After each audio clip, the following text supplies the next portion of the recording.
evening, everyone. Welcome to May's Stowe Talks. My name's Ashley. I'm one of the partners of the firm. And tonight we've got a fantastic talk coming with Caroline Glass. She is a domestic abuse advisor.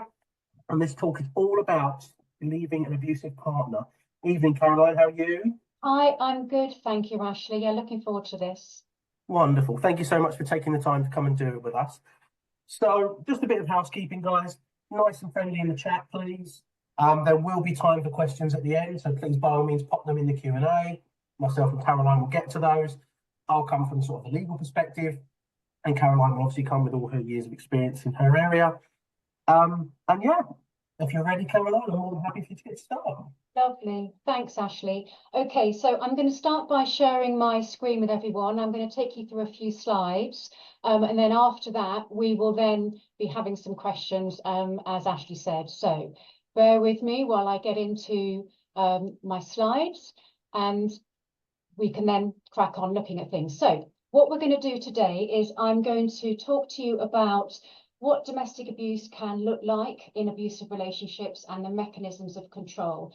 Now, this is based on me having worked in the domestic abuse field for over 16 years, primarily with the organisation Refuge, where I also then co-managed an organisation in Brixton in Lambeth, South London, and now working as a private domestic abuse advisor. So I'm going to share my knowledge with you about what domestic abuse can look like in these relationships, signs that abuse might be taking place either in a relationship that you're currently in, or maybe a friend or a family member is in. And then also I'll share with you some obstacles to separating from an abusive partner, how I work with my clients and how I can help, and the other sources of support that are available to you.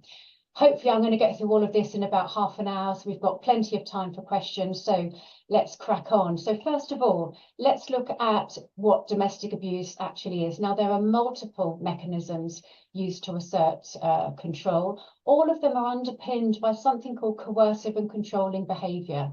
Now, this is fundamentally a set of controlling behaviours which are used to harm, punish or frighten the victim, taking away that person's independence and controlling their everyday actions. So types of behaviour that will be classified as coercive would be controlling aspects of everyday life. So, for example, where the victim survivor goes, who they see, maybe what they wear, even when they sleep or if they're able to go to work. Also monitoring their time, so checking when the victim is going to go out and when they're going to be back. Now, the coercive nature of this is that the perpetrator will put in place consequences if the victim doesn't abide by the rules. Very often the victim is not aware of what these rules are until there are repercussions, but they need to, for example, return at the stated time that they said they're going to return by, or there is maybe an argument or a punishment of some sort. They need to go to the place they've said they're going to go to and not go somewhere else, again, or there may be accusations. They maybe need to wear clothing that the victim deems appropriate. Again, there may well be accusations or insulting language used. So the key to coercive control is that it's control with consequences or a punishment. And this eventually conditions the victim to know they have to abide by these rules, or there'll be conflict or potentially unsafe behaviour happening in their relationship. The perpetrator may also use threats to harm themselves or other people, and increasingly I'm seeing now threats to reveal or share private images. So of course all a perpetrator needs to do is to say, you need to do X, Y and Z, or I'm going to share these images that I've got with your colleagues, with your family, with your friends, and the victim will very quickly fall into line. Now, a key tactic of coercive control is also isolation. Now, this can be achieved in very subtle ways or less subtle ways. So either physically isolating someone from their network, their friends, their family, by moving them, by suggesting, why don't we move out to the country? Why don't we move to the north or to the south or wherever away from your social network? But also in more subtle ways. So making it difficult for the victim to see their friends or family by the creation of conflict when they do. Maybe being rude when friends or family come to the house, or belittling the victim so that the victim is embarrassed and stops inviting people to come round and see them. Now, what can happen is that the victim feels that they're going to act with agency. They're going to make a decision to maybe not see their friends as much, maybe not invite their family over, because when they do, it just causes conflict in their relationship. And they want to be seen to be demonstrating their commitment to the relationship.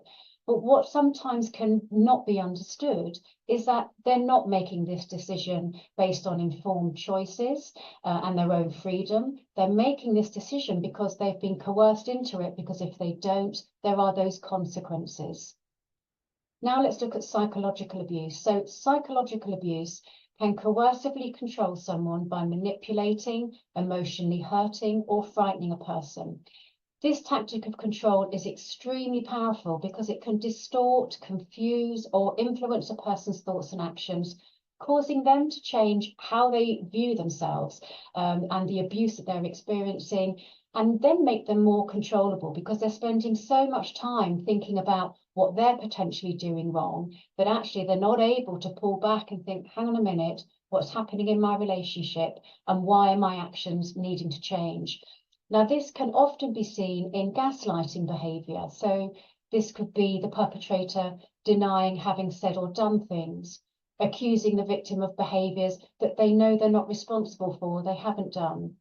Maybe the perpetrator hiding things around the home and causing the victim to feel that they keep misplacing things. And general behaviour that can make the victim feel that they can't trust themselves and that actually they maybe need the perpetrator to look after them because they're not remembering things as well as they used to. And in fact, perpetrators will accuse the victim of being mentally unstable and insist that they reach out for mental health support. And I've worked with many victims of domestic abuse where they've come to me and they've said, I think I'm struggling with my mental health, but I've seen a psychiatrist or a therapist and they say there's nothing wrong with me. And it's because the perpetrator will have told them over and over again, you're losing it, you're unstable, you're this, you're that, and make the victim feel that they can't trust their instincts. And of course, if you can't trust your instincts, you're much more easily controllable. Now, psychological abuse is also seen in how the perpetrator presents themselves. Are they kind and considerate and loving one minute, as they were in the early stages of the relationship, or are they mean and threatening and cruel the next? This constantly keeps the victim second guessing and trying to work out what they've done wrong, why is their partner treating them differently, and what do they need to do to make things as good as they were in the early stages of the relationship. The perpetrator can also be really charming outside of the home, so everyone thinks that they're really lovely. This means that the victim is fearful that no one will believe them if they were to leave, and if they were to disclose the abuse, that perhaps everyone will think that they are unstable or they're responsible for what's happening because everyone thinks that the partner is such a great human being. What can happen also with this is that the perpetrator can create a narrative that the victim is volatile or emotionally unstable in some way. They can drop into the conversation, things aren't quite as they seem, things can be a little bit tricky at home. So that if the victim were to make accusations or allegations of abuse on separation, the perpetrator can then say, well, I told you things were a little bit challenging, and maybe portray the victim as unstable or a perpetrator themselves. Now, all of this means that the victim is far less likely to leave the home, as is the method of harming the victim's self-esteem. Now, a perpetrator will deliberately try and chip away at a victim's sense of their worth, their value, maybe criticising them constantly, undermining them as a parent, belittling them. All of this chipping away will make the victim feel less adequate, less worthy, so that they may well feel there's no point me leaving because no one else is going to want me, or this is all my fault, I've created this problem and I need to make it better. So all of these behaviours means that the victim will constantly be looking at their behaviour and seeing how they need to change and blaming themselves when actually the blame lies at the door of the perpetrator.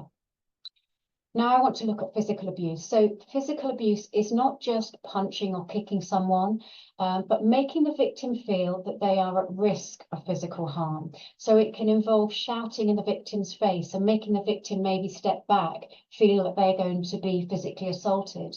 Also, driving deliberately recklessly. Now, this may sound a little random, but in fact it isn't.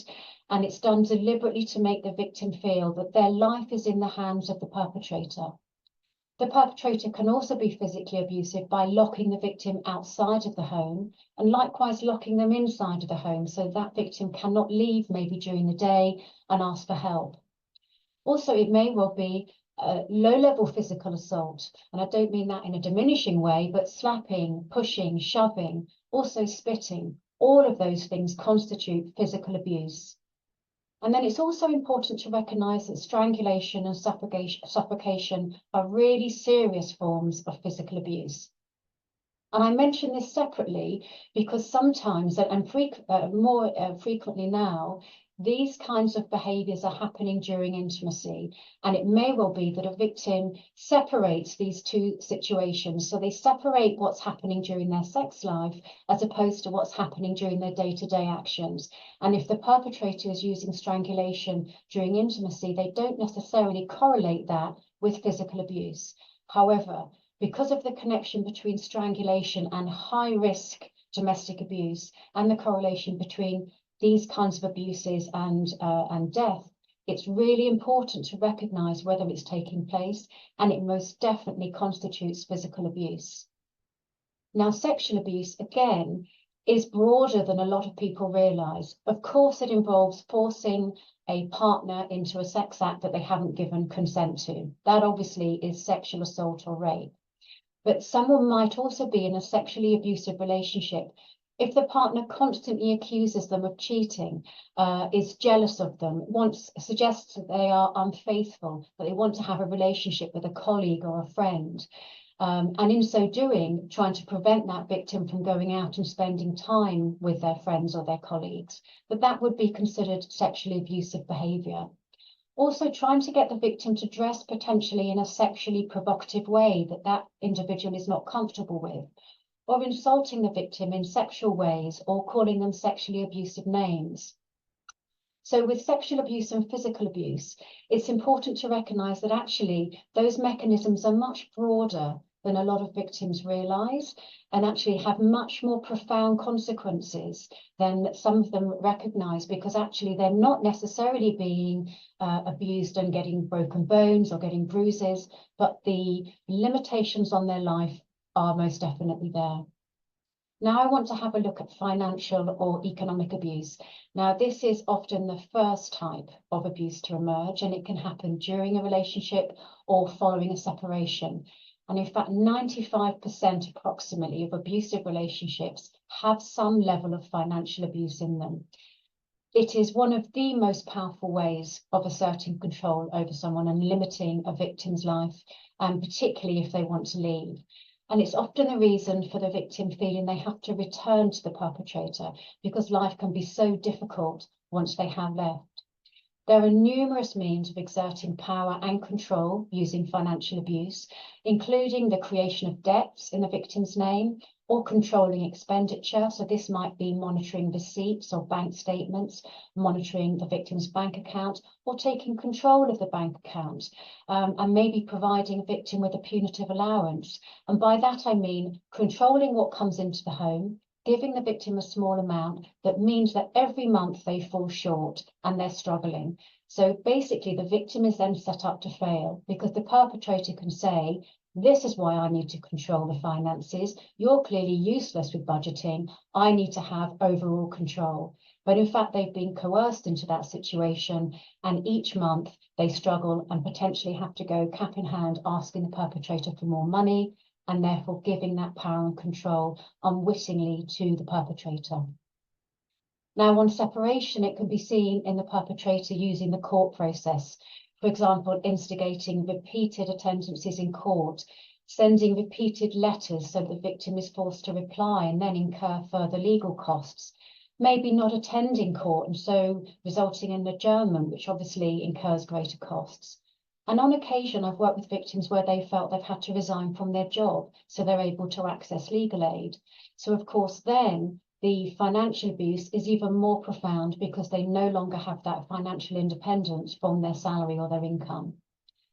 Now, the effect on the victim's ability to work is also seen in a much wider scale when we're looking at financial abuse. For example, making it difficult for the victim to actually get to work, maybe hiding car keys, no longer being available for childcare, causing an argument before going to work.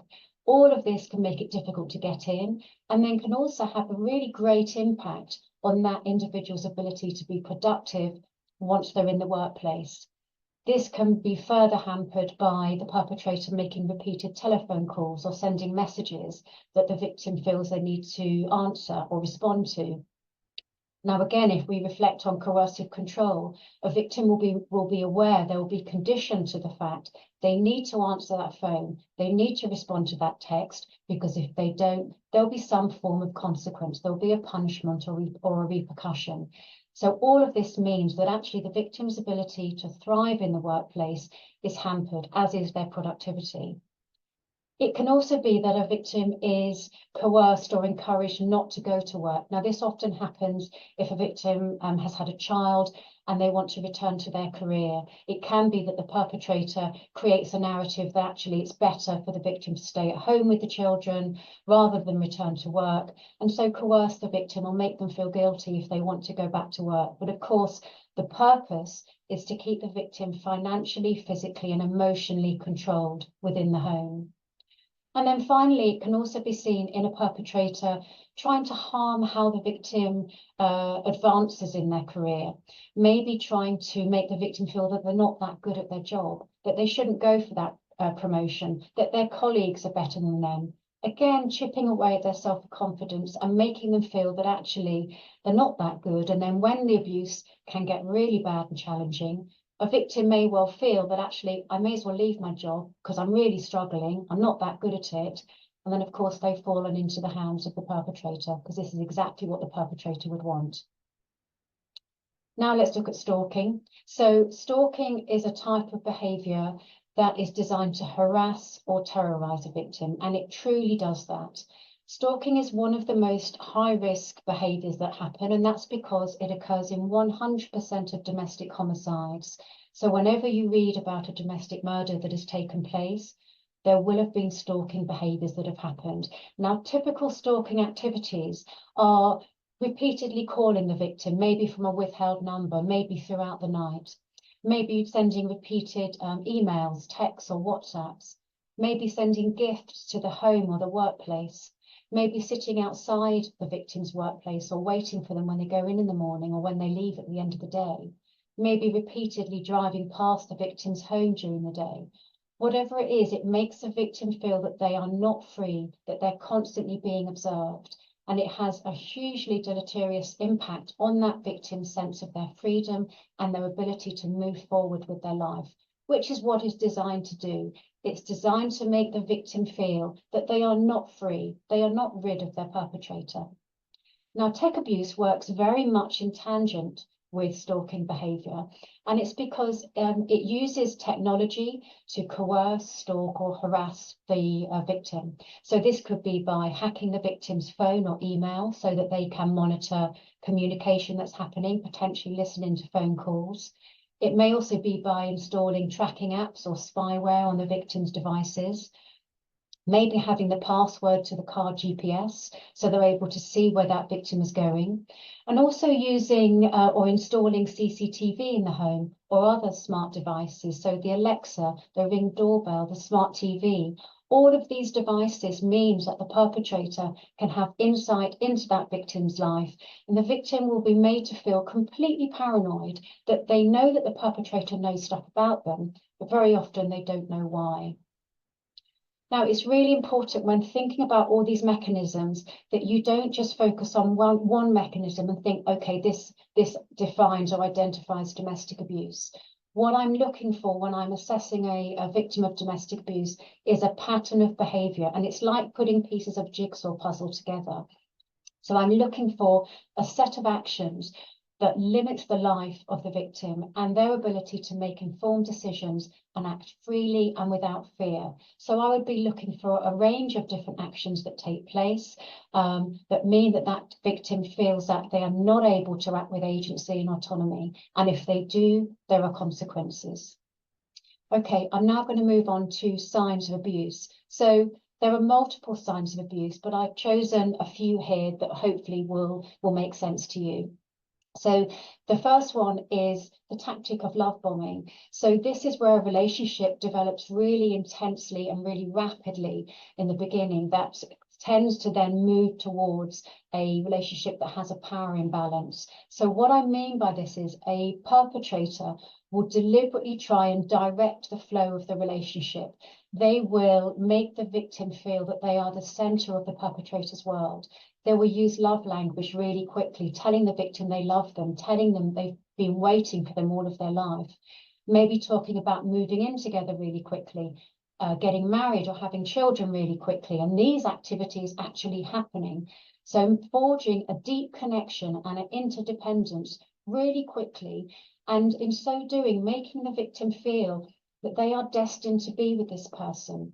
This creates a really clear narrative in that victim's mind that this is their person, this is who they're supposed to be with, so that when the domestic abuse starts to happen, they will revisit in their mind how wonderful it was at the beginning and think, what do I need to do to get back to how good it was then? We were both really happy then. It must be something I'm doing. So love bombing and the speed with which a relationship develops can be an indication that domestic abuse may well occur in the future. Also, is there isolation? So have you experienced, or are you seeing that a friend or a family member is losing touch with their social network?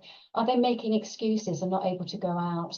Are they no longer seeing their friends as they would? Are they no longer talking about their home life as they would? So this gradual impact on their friendship group may suggest that the perpetrator is making it very difficult for that individual to see their friends, have a social network, and therefore get that support from those individuals. Is the victim's self-esteem being harmed? Are they feeling diminished or demeaned? A perpetrator may well try and belittle or mock or undermine the victim, as I've said. Now, they can do this within the four walls of the home. Equally, they can do it when out with other people. And I think that can be very telling and very hurtful, that the perpetrator may well make jibes or unpleasant comments to friends that they're with. And if the victim tries to question them on it, they may well be told that they haven't got a sense of humour, or they're only joking, or they misunderstood. But in some way, try and avoid accountability for those actions. But what the perpetrator is trying to do is chip away at that victim's self-esteem so that they feel less than they did before, so that they feel less adequate, and they therefore are then less likely to leave. So if you're with someone where a partner is making nasty comments, is putting down their partner, that is a sign that respect is lacking, and respect is essential in a healthy relationship. And if it's lacking, to my mind, that is a suggestion that there may well be domestic abuse. Is there also economic abuse or financial abuse? Is the individual losing control of their finances? Have they been coerced into have a joint bank account? Are their finances being micromanaged by the perpetrator? Do they no longer have the say that they used to have? This would suggest that there is potentially financial abuse taking place. Are there debts in their name that they're not aware of, or loans being taken out? That would suggest that potentially economic abuse is taking place. Is the victim becoming quieter and quieter? Do they feel that they're being silenced? A key characteristic of perpetrators of domestic abuse is that they do not like to be challenged. They view themselves as the authority, and if they are challenged on anything, no matter how small, it can lead to an escalation. They can feel that their authority is being questioned. And so gradually a victim realizes that actually there's no point challenging them on anything, because it will lead to some kind of conflict. And what can happen is that the victim feels conditioned that they basically lose their voice in that home environment or outside of the home, and they become quieter and quieter. So does that individual feel that they are having to self-censor, that they're having to be silent to avoid a conflict, to avoid an escalation in the home?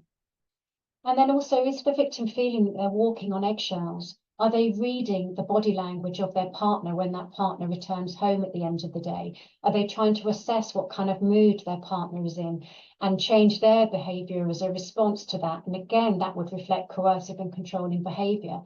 Do they feel that they need to make sure they're responding in a way that is going to prevent an escalation from their partner? The partner, though, may often try and create a conflict out of the blue. And what this will do will make the victim feel that they are constantly living on edge, in a state of hyper alert, and walking on the proverbial eggshells to try and avoid this conflict. There are more signs than that, but that has hopefully given you a little bit of a taster. I now want to look at obstacles to separating, and again, there are many. The first one is that a perpetrator gets rewards from being a perpetrator of domestic abuse. They are not going to want to relinquish this control easily. They benefit very often financially. They benefit from a sense of inflated ego. They benefit from feeling that their needs are being met, their entitled needs are being met. And so they are not going to relinquish that control easily. They're going to do whatever they can to keep that victim or survivor within the home. Now, this can either be by manipulating them emotionally or making threats. So with the next obstacle, a fear of escalation. A victim may well be aware that if they try and leave the perpetrator is going to make this very difficult by either threats to harm them or threats to harm somebody else. And this can be one of the primary reasons for a victim remaining in a relationship, that in fact it's just not safe for them to leave, because there will be such a great fear that the perpetrator is going to cause some form of serious harm to them if they do try and leave. And then also anxiety over financial status, certainly post-separation. If they've been in a relationship where a perpetrator has controlled the finances or is just particularly controlling, the victim may well recognise that their life is going to be made very difficult when they leave. And of course, if they've got children, this is going to really inform their decision-making on whether they're going to be able to survive outside of the relationship. And this can very often, as I've said, get them to return to the relationship. It might also be that the victim feels that they'll be isolated from their community. It may be communities prioritise keeping a family together. And if they were to leave, that this would be regarded as a very bad decision, and they would then lose their support network. It may be that they will be viewed badly, they'll be spoken about negatively. And it's really important for victims of domestic abuse to feel that they are believed and they're supported when they leave. So if they feel that they're going to be isolated from the community, that can have a profound, again, impact on their decision making. Then, of course, pressure from children or family. Victims will often try and shield their children and their family from what's happening in their relationship. And it may also be that even if the children are aware of what's happening, which very often children are, they want mum and dad to stay together. And so there can be a lot of pressure to stay within the home, to keep the family together, to keep working at the relationship, because they don't want to upset their children, disturb the children's life, maybe have the children come out of their school or move to a different home. There may also be a very real fear of co-parenting. A victim might recognise that actually life has been very difficult living with the perpetrator. It's therefore going to be hellish on separation, because that perpetrator is not going to like it and they will weaponise that separation process. So there'll be a recognition that actually life could be extremely challenging if they do try and separate and co-parent with the father or the mother of the children. And also these final two are really important. Very often an obstacle to leaving for a victim is understanding or recognising where the responsibility of the abuse lies. If a victim has been told over and over again that they are to blame, or that the perpetrator is behaving in a way because of their childhood experiences, or their mental health condition, or their alcohol misuse, or their stress at work, whatever it is, apportioning blame elsewhere, the victim may well be feeling that actually the responsibility is elsewhere and they need to stay within the relationship because they can get help, things will get better. So understanding that the responsibility lies firmly at the door of the perpetrator is an obstacle that can keep the victim within that relationship, as can hope. If a victim feels that there is hope that this relationship will work, it can keep them tied within it. Also on separation, if they feel that if they continue to compromise, if they continue to give, that they continue to appeal to the perpetrator's better nature, they will have a hope that things will get better. And sometimes it's actually recognizing that hope is misplaced. That they're dealing with a perpetrator who has no intention of making things easier, of compromising. Once that hope is gone, then the final hurdle, in my experience, is removed. Okay, so how can I help? So when I'm working with my clients, often they're referred to me by their solicitor. I'll start by carrying out a risk assessment. So by this, I mean I'm asking lots of questions, I'm posing lots of scenarios to try and assess the tactics and mechanisms of abuse that have taken place within that relationship. So this is what all domestic abuse advisors will be doing. They'll be carrying out a risk assessment. The way I do it is very detailed because I work privately and therefore I have more time to do it with my clients. I will unpick all of the different tactics of controlling behaviour, going right back to the beginning of the relationship. Now, the purpose of this is twofold. It's so that we can see the behaviours that the perpetrator has used and then understand the risks that are present for that victim. And what is likely to happen going forward based on what the perpetrator has done to date, but also to help that victim understand what has happened to them, help them have greater clarity about the tactics that have been used to assert control and limit their life, and therefore give them some tools in a toolbox to understand what the perpetrator is doing, what they're likely to do going forwards, and what the purposes of those behaviours are, rather than thinking maybe there are reasons, there are excuses for this controlling behaviour. And part of this is understanding that domestic abuse is a set of conscious behaviours. Usually and predominantly, a perpetrator knows exactly what they're doing and why they're doing it. So it's really important for that victim to understand very clearly what has happened to them and what is likely to happen going forwards, particularly if they're going through a separation. Part of my work with the client then also is explaining what their fundamental rights are. Now, if they've come from a solicitor, obviously the solicitor will be explaining their civil rights. I will also be talking about some civil measures that can be open to that individual if the solicitor hasn't yet covered it.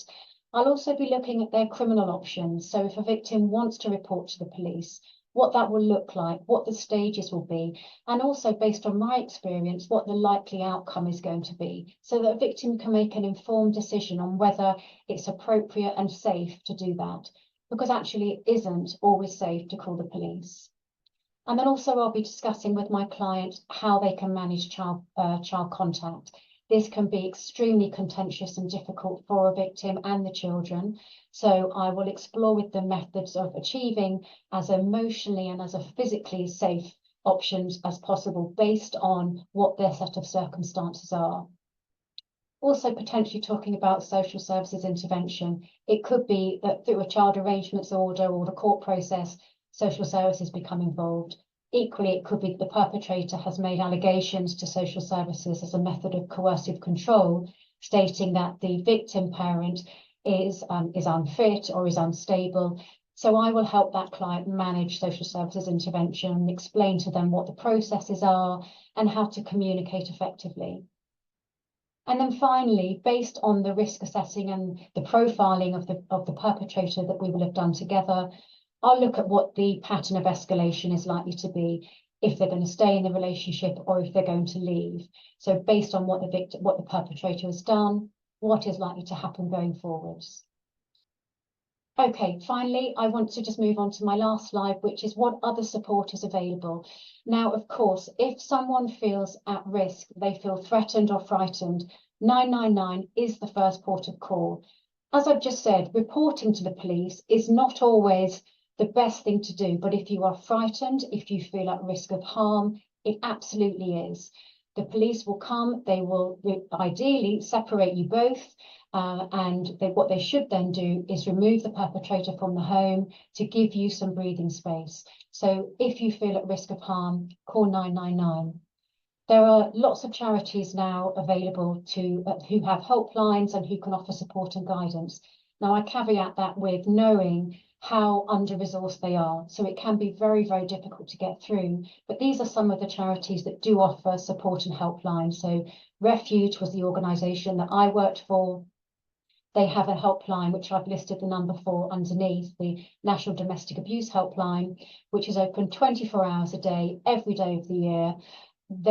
From what I gather, there can be quite long waiting times, but if you do get to speak to a caseworker, as with these other organisations, you'll be speaking to someone who is very well informed and will be able to support and guide you in that instance and help direct you through and maybe signpost you on to other support. Surviving Economic Abuse is a link that I've shared. So this is a charity that has a really fantastic website. They also have a helpline where you can speak to someone if you want to discuss concerns regarding financial abuse and how to protect yourself or how to be aware of what the signs may be. There's loads of useful PDFs on this website where you can again get indicators about what financial abuse looks like and how to safeguard yourself. And then I've also shared the link here for the tech abuse tool on the Refuge website. It's obviously quite a long link, but really all you need to do is to Google Refuge, go into the charity website, and you'll then be able to go through to the tech abuse tool. And it's incredible. It's really informative. It will break down all the different forms of tech abuse, giving you pointers about how you can protect yourself or maybe be aware of what tech abuse may be happening in your relationship. And then I've put my website on there as well. Okay, I'm going to stop my screen share now and come back to Ashley so that we can then hopefully have a chat. Can you see me now, Ashley? Am I back? Certainly can, Caroline. Thank you. It was an excellent and informative chat. I can't thank you enough. My pleasure. It's such an important area. I started my career, I qualified in 2014, but I was doing this job for about 3 years before that. And I broke in helping people who were dealing with domestic abuse. Wow. And I was working with the National Centre of Domestic Violence at that point. I think they're still around, an excellent tool, an excellent group that I would highly recommend. And it just gave me the right fundamental understanding of actually empathy and really what people go through. And I think it has changed so much over the years, in that we now define it better than I think we ever have. It was very much when I started was physical, that's the obvious kind of stuff. And everything that sort of went with it. But now we have things like love bombing, which in reality is a new sort of thing, even to someone like myself. But of course, it's a type of abuse. It's just you don't see it in the first instance. It's all very lovey-dovey and friendly and loving, and that then becomes a form of control.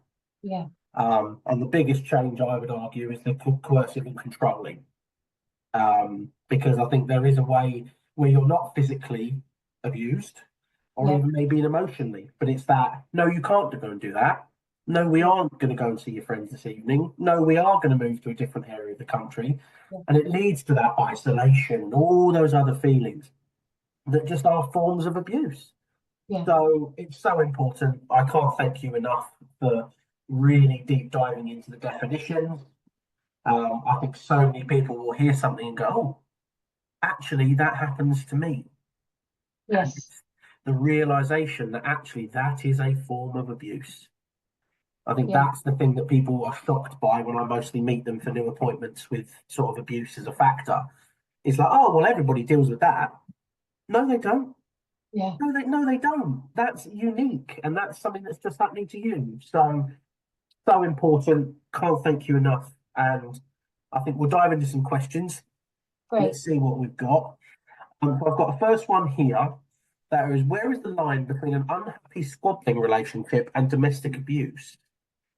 Fantastic question. I'll let you field that one, Caroline. You carry on. The line between unhappy squabbling, did you say? Squabbling and domestic abuse. Okay. So respect, lack of respect. Yeah. And a silencing of opinions. If an individual feels that they can give an opinion, and your partner may disagree with you, but actually it's respected, and then you go on about your day. That's a healthy relationship.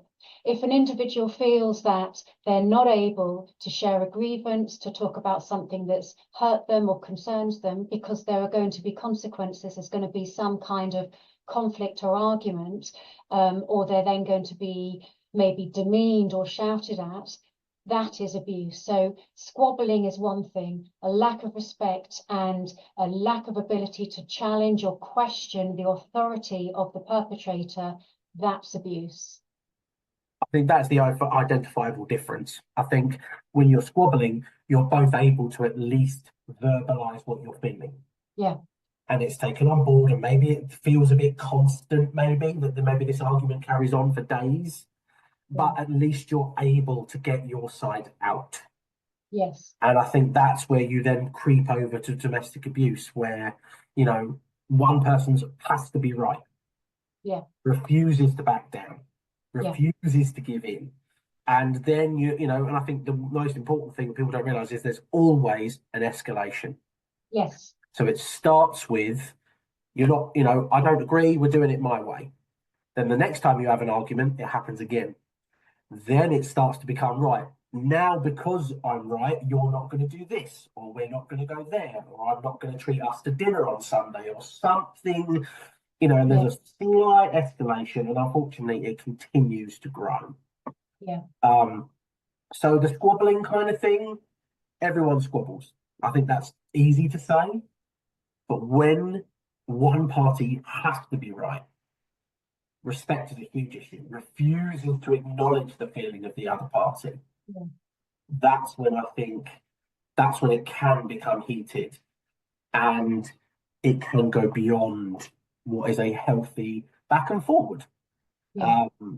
Everyone argues. I think people would be wrong to say that everyone's relationship is absolutely perfect, but underlying it has to be level of respect. And then someone's just commented a very exceptional point, and there's no effort to change. Quite right. You know, I'll quite happily say to my wife, you know what? A day later, you know, I'll never admit she's right in the first instance. That would be silly. But in the, you know, I am completely wrong. You know, I was absolutely mistaken. Yeah. And that acknowledgement of that behaviour is so important, as long as it's genuine. That's absolutely spot on, Ashley. It's about taking accountability, taking responsibility for poor behaviour. That usually doesn't happen by a perpetrator of domestic abuse. There is an inability to do that. Yes. Yeah, absolutely spot on. And, you know, it does come down to, as long as that apology and that acknowledgement is genuine. Yeah. It's very easy to say, okay, you're right, just to end an argument. But if we get into the same situation again and that behaviour is the same, there's your warning flag, right? Yes. There's your, okay, we had this argument 2 months ago. Why am I having it again? I've verbalised very clearly what I had an issue with, and we've sort of, it's raised it up again. Yeah. So the following question at the end of that question was, when is couples therapy a more suitable intervention? Okay, so I come from a place as a domestic abuse advisor where my advice is that couples therapy is not suitable when there is a domestic abuse dynamic. And that's because a perpetrator, as we've just said, has to be right. And so very often a couples therapy environment can be used as purely another forum to abuse and harm the victim, where the victim can then feel that they are being made accountable for behaviours that they're not accountable for, or the perpetrator will portray themselves as being victim or maligned or harmed by the victim themselves. So actually my advice usually to my clients is you steer clear of couples therapy, because there is already a dangerous power imbalance there where that victim is not able to speak freely. And again, when we talk about domestic abuse and the pattern of escalation that you just mentioned, because domestic abuse follows a pattern of escalation, very often when a couple get to the therapy stage, there is already a level of fear and quite a level of silencing or self-censoring that happens. So that environment is not safe for that victim to be in. I quite agree. I think if the real way to test it, if that's a genuine concern, is to seek out somebody for yourself first. Yes. Get your own advice, Yes. speak to someone like Caroline on your own and verbalise those feelings. If that individual is then able to offer the therapy that you're looking for, great. But at least then you verbalised how you feel privately to that individual. If you then get into the session, and that expert should be trained enough to sort of see the signs of a controlling relationship, they'll be able to verbalise afterwards, this doesn't work, and they can give you kind of the reasons why. So diving straight into couples therapy, if you're feeling that way, probably not the right thing to do. A one-to-one session with somebody, verbalize those feelings, then you'll get a completely neutral individual's position of, okay, maybe you're being a little bit unreasonable here, but actually, no, you're completely right, and there's a pattern here that I'm worried about. Then you can sort of lean into the therapy. Yes. I am never going to be one, which is probably going to be a shock as a divorce lawyer, to say that we have to end every relationship, right, without work. But there are some relationships that can't work with one person leading the charge and not giving that respect and all those kind of things with it. So be very careful with couples therapy. If just go with open eyes and don't feel sort of trapped that you can't say your piece. Yeah. Okay, there was another question here. Do we refer to you or use the dash tool? Yes, so when I'm risk assessing, I'm using the CADA-DASH risk assessment model. But when you do the dash with an organisation, you're really only given, in my experience, 40 minutes to complete it. It's a relatively quick turnaround. When I do it, I use it as my kind of spine of what I'm looking for. So I'll make sure that I go through all of the different kind of checkpoints, but it's done in a much more conversation experience. So I'm using it as a basis, but and so I make sure I tick all those boxes. I make sure I'm getting through all the questions, but it's just used to inform the questioning that I do so that I can really unpick all of the abuse in much more detail. Absolutely. I've worked with domestic abuse charities. One local to me is called Choices. I worked with them for years, and that's exactly what they do. Luckily, there's no time restraint there because they're a charity. So they take the time and then they make the appropriate referral. And it's the perfect tool to go through really, I think it gives you a score at the end, I think. Yes. And if there's a certain number, then they consider you to be high risk or low risk or whatever it may be. Yes. So lawyers, so for example, I wouldn't use it. It's much more at a assessment stage. And then once you've come to me, what should have happened is somebody who's already gone through the tool has you referred to myself at the point where you clearly need that help. All right. No, if there's any interest, definitely take a read. There's so much information on that on the internet, the touch tool. I think you might even be able to go through it on your own in some places. So Yes. have a look, go through it, and if ever you're a fear of something that you can verbalize or explain, seek out that help, and somebody in a local charity or a one-stop shop is what I used to do, will sit with you and go through those kind of things. Let's see, who have we got next? Okay. How to go about in court when the abuser claims they were abused and how to present coercive control. Very difficult. Because in the first instance, when you go to court, a judge is not going to know you and they're not going to know them. So at this point, you've got just your word versus theirs. So what I think the best thing to do at this point is to really understand what the court process is, how it's going to work, and how you're going to get your words across. Evidence is going to be key. All right, it's going to almost be impossible to have evidence of absolutely everything that you've ever gone through, right? A lot of it may well be verbal, name calling, not written down, not emailed, not said in front of other people. That's just as good, but it needs to be written in a statement and come across in the right way, in that I really went through something here, right? Judges are not silly. One person can come in and say, I've been the abused party, and this is absolutely unacceptable.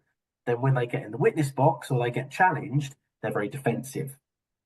It's always you. It's very narcissistic. And the best advice in those scenarios is stay true to yourself. Keep around people that you trust. If you can afford one, get yourself a solicitor, either through legal aid, which is another aspect that I will cover quickly, or someone like myself who can really guide you through these cases, who will navigate all that nonsense basically and drill down to, no, my client's the one who's really suffering here, and don't be taken in by this sort of charade and this show, that actually it's the other way around. And as Caroline explained, it's all a tool to make you feel controlled and less than, and not to pursue the route that someone has told you to go down, right? That's difficult. That's not easy when they're so narcissistic that they turn up and say, "Oh no, it was all them." But that happened to me, and you think, "My God!" But the thing to continue doing is to not back down. That's what they want you to do. Is go, "This is too much effort. I'm just going to put it to the background. I'm not going to pursue it." That's the mistake.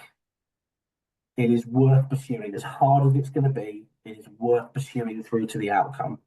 Because even if a judge can't make a decision as to one or the other, what they're more likely to do is go, right, well, you both keep away from each other then. So you still potentially get what you want. You just have to see it through. That's from the court perspective anyway. Let's have a look. Any more questions here? Very positive comments about you, Caroline. I'm thinking you get a read of those when you're ready. How do you ascertain when an alleged victim of abuse is actually using the authorities as a form of coercion and control? That's a very interesting question. I'm not sure that that's really appropriate, I don't think, actually. I think that in any aspect of this kind of work, somebody should be believed. They should be looked into and they should be respected. And if it subsequently comes out that that was a falsehood or there was some untruths to it, then the right course will be taken. But I think we're here today to talk about real victims and people who really go through it. And I think my attitude is to believe people. Yes. Why would they come to me with this information if there wasn't some truth to it? So yes. I am always going to be a believer. And if it then turns out that wasn't true, okay, I've been taken in. But I'd rather be safe than sorry. Yeah. Right? I don't think that's probably the right question for this format, I'm afraid. Next question. Should you always have your own solicitor when divorcing your abuser? Is there financial support available for divorce and solicitor costs where I don't earn as much? Right, perfect. I will come to the legal aid question here. If, specifically in this scenario where there is an abuser, having somebody to help you, whether it's a lawyer, friend, family member, is going to be key. Because there are going to be low moments. Not every day is rainbows and sunshine, right? There is going to be a day where they say something that upsets you, where a letter comes through that's really not great. Maybe you don't get something you want in court that you've really been pushing for. Having somebody to keep you on the path and make you realise this is the right route is the best person to have around. As a lawyer, am I going to advise you to have one? Yes. We know what we're doing. I myself have done it for well over 12 years at this point. I know the applications, I know the processes, I know what to ask for. But my side is, that's costs privately with me. The other side is legal aid. Legal aid is available to people who are victims of domestic abuse. It used to be available to everyone. They've now narrowed it to that. I think that that's the right route in reality, because these are people who truly need the help. And it is then based on, proving domestic abuse. And there are a whole lot of checklists of how that can be done. It's then based on your income, any savings you've got, things of that nature. Any legal aid firm would be able to do that assessment for you and give you the indication. I haven't done it for so long that I daren't tell you what those thresholds are for income, savings, and what have you. But any legal aid firm would be able to give you that information. And I would always advise that you reach out to one first if your income is lower. But failing that, someone like myself can have that appointment with you, give you the guidance, and not not ideal to do it on your own if you really feel abused and controlled, but having even a family member just go with you to the hearings, help you fill the paperwork in. It's having that person with you that's the real moral support. So, yes, I would have representation, but I appreciate that's not always realistic. So, someone like a charity, like Choices, they can help. There are groups who will send you people known as Mackenzie friends. They are people who will attend court with you. Sometimes they are paid, sometimes they are not. But they've got a little bit of legal knowledge that you may well just need just to get you over that hump. So, Mackenzie friends, that's probably a phrase people should look into and see if that's a viable option. But legal aid is still available. There are legal aid firms out there who do this kind of work. And as far as I remember, if you get a legal aid certificate for a domestic abuse injunction, that can then be used to help you with other aspects, divorce, finance, that kind of thing. But again, please go and seek your own legal advice about that. I haven't done it for such a long time that I daren't tell you that this is exactly how it goes. But it is a viable option, and I would strongly advise you look into it.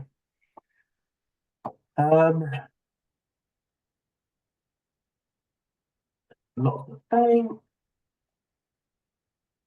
Lots of thanks. Do young people get educated on this? How to recognise the signs early on? Is it even possible to predict? I think that's a good one for you, Caroline. Yeah.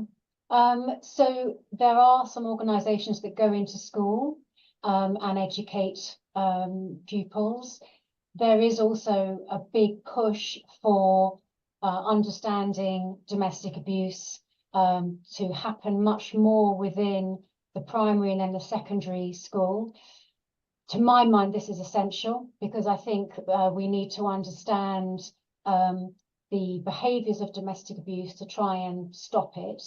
But I think that more needs to happen. I think that there is a concern that it's going to be too upsetting for children. I think there's also a concern that they're talking about relationships and problems within relationships that happen to adults, when in fact it happens in very young people's relationships. So I used to oversee all the abuse that young people were experiencing in the borough of Lambeth within intimate partner relationships. And unfortunately, it's shocking, from the age of 12 upwards, I was seeing it. So there needs to be much more done about it for children to understand equality, mutual respect, how to communicate, understanding what is appropriate and what isn't appropriate. And I'm afraid also that pornography plays a very big part in this and in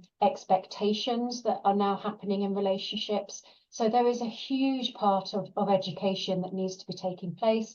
And I think more than we're actually seeing. But I think there are so many demands on our teachers and within the school environment at the moment that I'm not sure if this is being prioritised as I think it should, given that domestic abuse is an epidemic. Agree more. I think that what give you kind of an insight into this year was a Netflix documentary, Adolescence. As a lawyer, it took me back a bit because I think the younger generation are so exposed to things that I certainly wasn't even as a child for me. And the pictures going around the school with somebody, and the meeting up, and the aggression, and the unfortunately that the Andrew Tate hate speech is prevalent. And I think not enough is being done to sit down with someone young and go, right, if these things happen to you, that's unacceptable. I would so love to walk into a school and say, here you go, these are the 6 bullet points. If any of that happens, you go and talk to your parents and we deal with it at an early stage. I think spotting it from a mile off is exceptionally difficult. And what I'm not going to do is ever excuse domestic abuse, ever. But if people have witnessed that coming through their young age, there is, there's statistics to say that they're more likely to do that kind of thing. Yeah. If we nip it in the bud early, Yeah. yes, that happened to you, but that's not okay. And we need to nip that early and really change that mindset, because I am terrified of the younger generation, and that is what they're seeing. What I then heard is adolescence was based on a real thing. He witnessed, he's read in the paper that a young girl got stabbed over nothing. And you just think things like that really bring it into the consciousness of everybody, and it's just scary.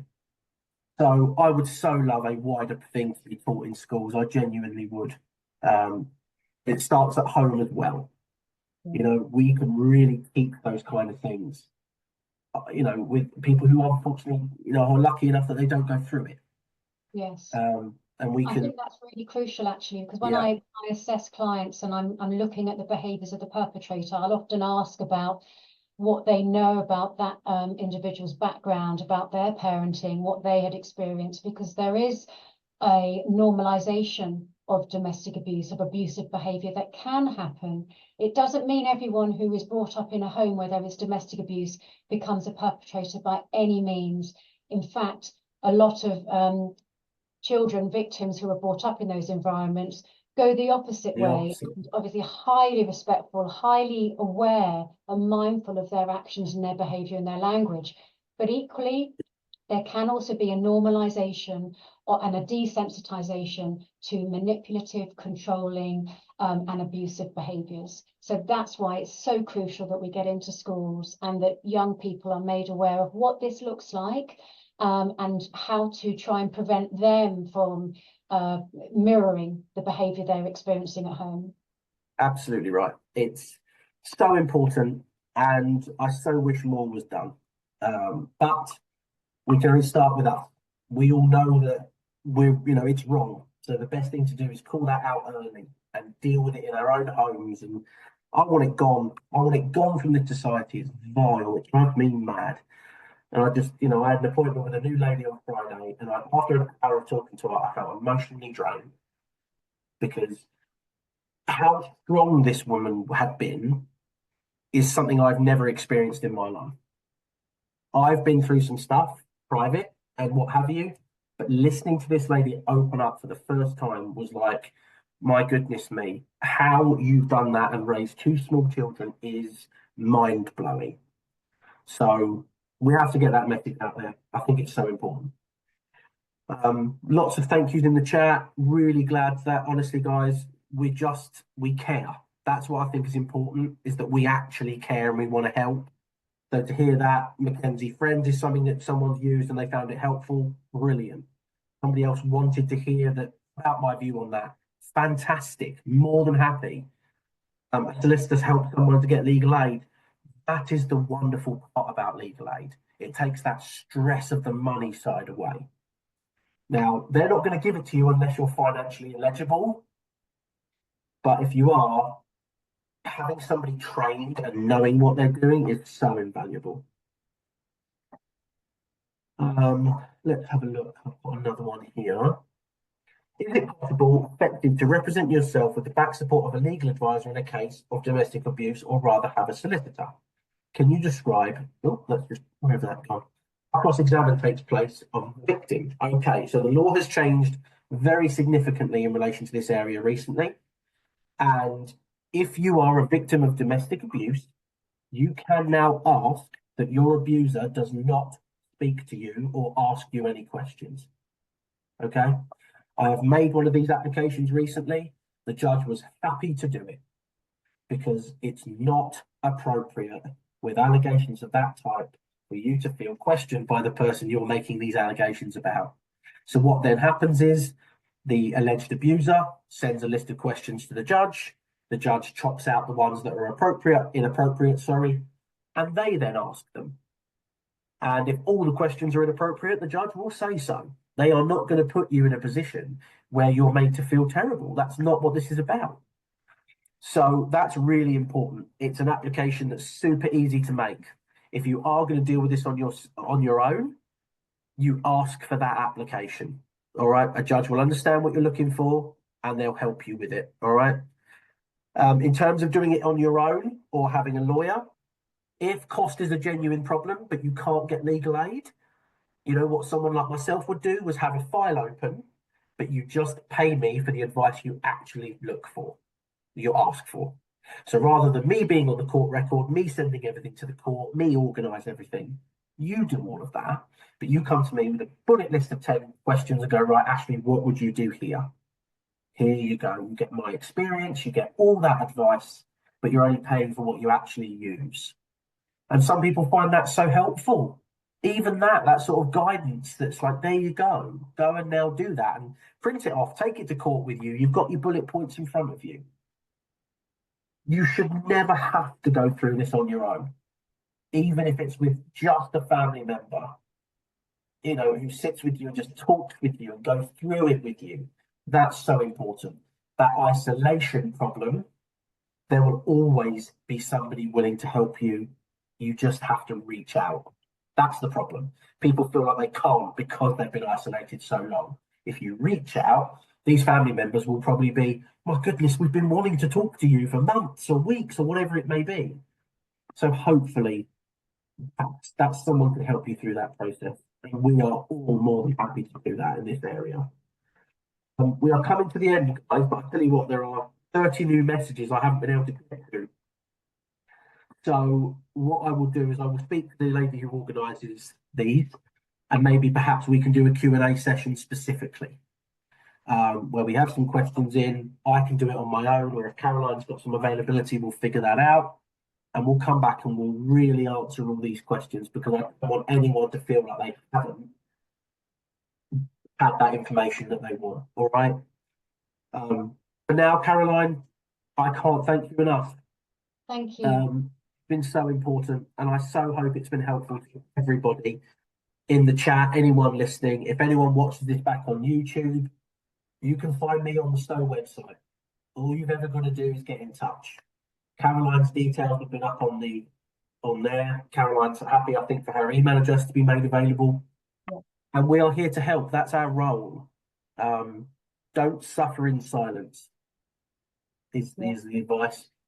Somebody wants to help you. I know I do.